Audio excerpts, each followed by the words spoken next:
Welcome to addiction classes.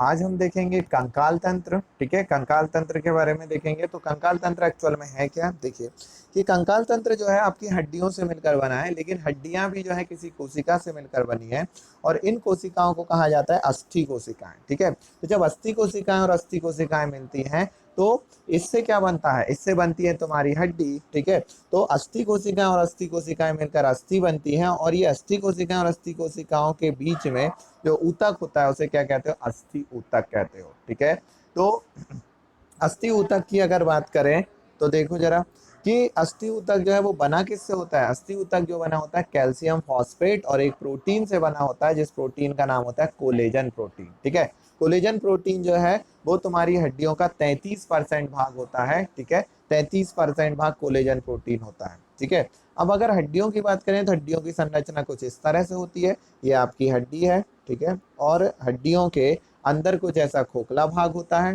ठीक है, तो ये जो हड्डी है, ये हड्डी के अंदर जो खोखला भाग होता है उसे कहा जाता है मज्जा गुहा। ठीक है, इंग्लिश में कहें तो मैरो कैविटीज। ठीक है, तो ये मज्जा गुहा, इस मज्जा गुहा में दो तरल पदार्थ होते हैं, जिन तरल पदार्थों को कहा जाता है क्या, बॉन मैरो या अस्थि मज्जा। ठीक है, इसको क्या कहते हैं, बॉन मैरो या अस्थि मज्जा। ये बॉन मैरो दो टाइप के होते हैं, लाल अस्थि मज्जा और पीला अस्थि मज्जा। ये कोने पर आपको जो देख रहे हो ये क्या है, ये लाल अस्थि मज्जा है और ये बीच में ये पीला अस्थि मज्जा है। ठीक है, तो लाल अस्थि मज्जा की अगर हम बात करें, ठीक है, यहाँ पर ये जो लाल अस्थि मज्जा है इसकी अगर हम बात करें तो ये इसमें क्या होता है, इसमें होता है आरबीसी, और पीले अस्थि मज्जा की बात करें तो इसमें होता है डब्ल्यूबीसी। ठीक है, तो ये आपकी हड्डी होती है। क्लियर, चलिए अब हम देखते हैं आगे। तो इसमें देखिए यहाँ पर जो होता है विटामिन डी की अगर बात करें तो विटामिन डी का काम क्या होता है, विटामिन डी का काम होता है हड्डियों की वृद्धि करना, और विटामिन डी का जो सोर्स होता है वो क्या होता है, सूर्य होता है। एकमात्र सोर्स होता है विटामिन डी का, वो क्या होता है, सूर्य होता है। ठीक है, अब विटामिन डी की जो कमी से दो रोग होते हैं, एक तो बच्चों में और एक बड़ों में। बच्चों में जो रोग होता है उसे रिकेट्स कहते हैं। रिकेट्स में क्या होता है, रिकेट्स में हड्डियां बहुत मुलायम हो जाती हैं, कोमल नाजुक हो जाती है, जिसके कारण से हड्डियां मुड़ जाती है। ठीक है, वहीं पर ऑस्टियोमेलिसिस, ऑस्टियोमेलिसिस में क्या होता है, हड्डियां कमजोर हो जाती हैं और हड्डियां टूटने लगती हैं। ठीक है, तो ऑस्टियोमेलिसिस और उसके बाद रिकेट्स, ये दोनों क्या है, विटामिन डी की कमी से होने वाले रोग हैं। ठीक है, अब तो सबसे बड़ी हड्डी की बात करूं तो सबसे बड़ी हड्डी होती है आपकी फीमर हड्डी। ठीक है, जो कहाँ पर होती है, जांग में होती है। सबसे छोटी हड्डी की बात करूं तो स्टेप्स होती है, जो कहाँ पर होती है, कान में होती है। ठीक है, हड्डी और हड्डी को जोड़ने वाला जो ऊतक होता है उसे क्या कहते हैं, आप लिगामेंट कहते हैं। और उसके बाद हड्डी और मांसपेशियों को जो जोड़ने वाला ऊतक होता है उसे क्या कहते हैं, टेंडम कहते हैं। ठीक है, तो हड्डी और हड्डी किससे जुड़ी होती है, लिगामेंट से जुड़ी होती है, और हड्डी पर मांसपेशियां किससे जुड़ी होती हैं, टेंडम से जुड़ी होती हैं। ठीक है, अब हम कंकाल तंत्र की बात कर लेते हैं। कंकाल तंत्र जिसमें कितनी हड्डियां होती हैं, 206। एक सामान्य मनुष्य में जो है वो 206 हड्डियां होती हैं, बच्चों में 300 से ज्यादा हड्डियां होती हैं। तो कंकाल तंत्र की बात करें तो इसमें दो प्रकार का होता है, एक होता है अक्षीय कंकाल तंत्र, दूसरा होता है उपांगीय कंकाल तंत्र। ठीक है, तो अक्षीय और उपांगीय कंकाल तंत्र में क्या अंतर है, अक्षीय मतलब क्या होता है, एक्सल, अक्षीय मतलब क्या होता है, एक्सल। तो यहाँ पर अगर तुम देखो तो जैसे कि ये पहिया है और ये पहिए में ये एक्सल है। ठीक है, ऐसे ही अगर मैं तुम्हारी बॉडी में बात करूं तो ये बॉडी में एक सरिया बन ऊपर से नीचे घुसेड़े, तो ये जिस जिस से टच होगा वो क्या कहलाएगा, वो एक्सल कहलाएगा। तो ये किससे टच हो रहा है, खोपड़ी से टच हो रहा है, ये किससे टच हो रहा है, पसलियों से टच हो रहा है, ये बीच के एक भाग से टच हो रहा है, काले काले कलर का ये जो भाग है, ये जो भाग है इससे टच हो रहा है, तो ये क्या कहलाती है, ये कहलाती है उरोस्थी। ठीक है, और फिर उसके बाद ये किससे टच हो रहा है, ये रीढ़ की बैक साइड में ये रीढ़ की हड्डी से टच हो रहा है, जिसे कह रहा हो तुम कशेरुकी।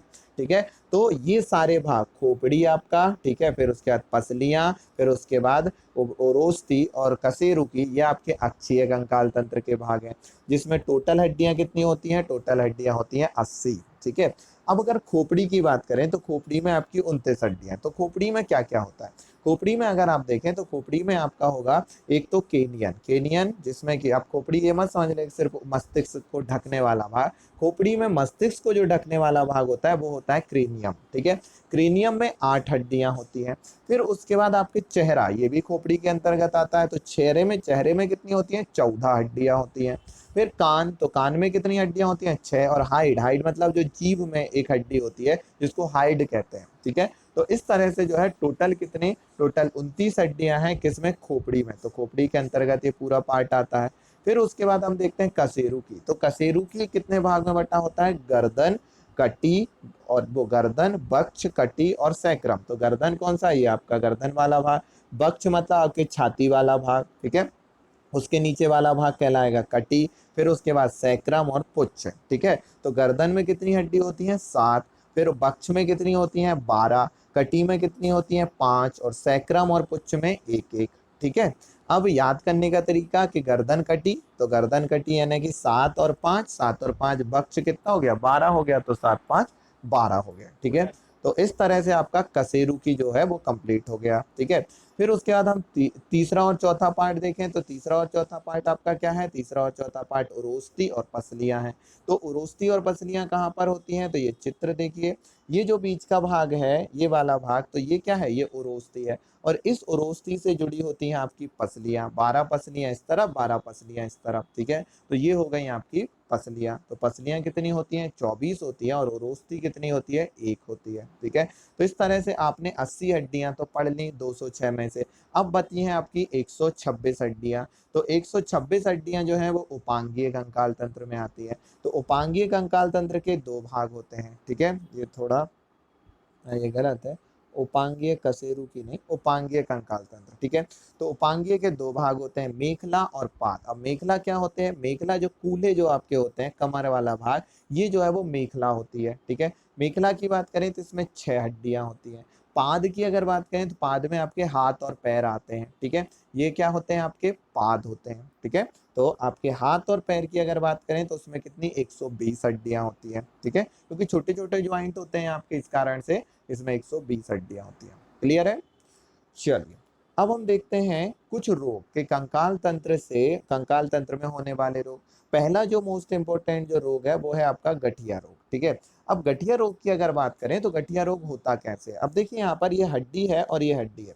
हड्डी और हड्डी के बीच में जो ज्वाइंट होता है उसको में क्या भरा होता है? उसमें लिंगामेंट कहते हैं। एक ऊतक होता है जिसे क्या कहते हैं? लिंगामेंट। संयोजी ऊतक है ये लिंगामेंट, ठीक है। और हड्डी के ऊपर ये है आपकी मांसपेशियां, ठीक है। और मांसपेशी और हड्डी के बीच में जो रेड कलर का है उसे क्या कह रहे हो आप? क्या टेंडम कह रहे हो। वो भी एक प्रकार का क्या है? वो भी एक प्रकार का ऊतक है, ठीक है। तो यहाँ पर अगर देखें तो गठिया रोग में होता क्या है? गठिया रोग में जब रक्त में यूरिक अम्ल की मात्रा बढ़ जाती है, जब आपके रक्त में यूरिक अम्ल की मात्रा बढ़ जाती है तो ये यूरिक अम्ल क्रिस्टल के रूप में ऊतकों, लिगामेंट और टेंडम में जमा हो जाता है। और जब ये ऊतक के रूप में लिगामेंट और टेंडम में जमा होता है तो ये क्या करता है? ये सूजन पैदा करता है, दर्द पैदा करता है, और वहां वो त्वचा को लाल कर देता है। ज्वाइंट के पास जहां भी ज्वाइंट रहेगा, जहां भी लिगामेंट रहेंगे, वहां पर ये होगा, ठीक है। तो यहाँ पर क्या करेगा? ये सूजन पैदा करेगा, उसके बाद दर्द पैदा कर देगा, और उसके बाद वो क्षेत्र लाल कर देगा, ठीक है। तो इसलिए इसको कहते हैं राजाओं की बीमारी। क्यों? क्योंकि ये उन लोगों को होता है जो एक्चुअल में पूरे टाइम बैठे रहते हैं, इस कारण से उन लोगों को ये बीमारी होती है, राजाओं को बीमारी या धनी लोगों की बीमारी, ठीक है। और पैर के अंगूठे में जो गठिया रोग होता है उसे कहते हैं पोडेग्रा, ठीक है। पैर के अंगूठे में जो गठिया रोग होता है उसे क्या कहोगे? पोडेग्रा। फिर उसके बाद आर्थराइटिस। आर्थराइटिस के भी सेम वही लक्षण है जो गठिया के हैं, कि लाल हो जाता है, सूजन आ जाती है और दर्द होता है, ठीक है। बस इसमें यूरिक अम्ल जमा नहीं होता है, ठीक है। फिर ऑस्टियोपोरोसिस की बात करें तो ऑस्टियोपोरोसिस में क्या होता है? ऑस्टियोपोरोसिस में हड्डियां जो है वो कमजोर हो जाती हैं। अब हड्डियां कमजोर किसके कारण से होंगी? हड्डियां कमजोर जो होंगी वो कैल्शियम फास्फेट के कारण से होगी, प्रोटीन के कारण और विटामिन डी की कमी के कारण से, ठीक है। इसके कारण से क्या कमजोर होंगी? तुम्हारी हड्डियां कमजोर होंगी। तो ये जो थे वो रोग थे जो कि तुम्हारे कंकाल तंत्र से संबंधित थे, ठीक है। तो ये यहाँ पर तुम्हारा कंकाल तंत्र हो गया खत्म, ठीक है। आई होप आपको ये सारे वीडियो अच्छे लग रहे होंगे, ठीक है। मैं बहुत कम टाइम में बहुत ज़्यादा चीज़ें आपको दे रहा हूँ, तो आप इसको ज़्यादा से ज़्यादा शेयर कीजिए, ठीक है। चलिए, थैंक यू सो मच।